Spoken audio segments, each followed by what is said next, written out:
This presentation is going to go over a mnemonic device I came up with to help my students annotate texts. Before we go over the mnemonic device, these were the sources we looked at just a few minutes ago. This is the handout I give my students to use all year long as they annotate nonfiction texts. I make them physically mark on the articles, and the first thing I have them identify is the title, and then consider its possible connotations and record their findings. So physically write down what they think the article will be about. I also have them identify the author and, where relevant, the genre and source. Before reading, we go all avid on this, and we number the paragraphs.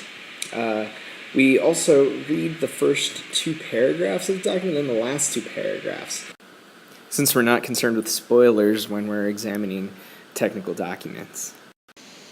Then I have the students read pen in hand to fool their brains into thinking they actually care about what they're reading. Then I have the students annotate the article with a color code. I have them first mark statistics, facts, numbers. I also have them look at quotations, references, or expert testimonials, and finally anecdotes, stories, or anything emotional. So in a nutshell, these three components are what make up every argument. We have logos, ethos, and pathos.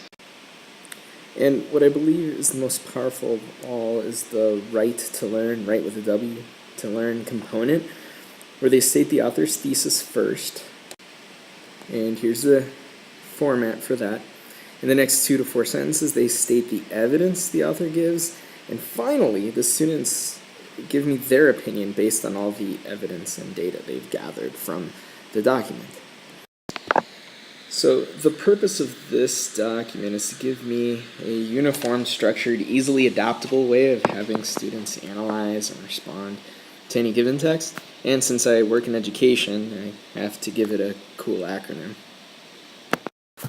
On the other side of the document, I give them this, which is a set of sentence starters, how to identify the author's thesis in writing, how to explain the evidence, and a questionnaire explaining to the students that they have to give their opinion on what they just read.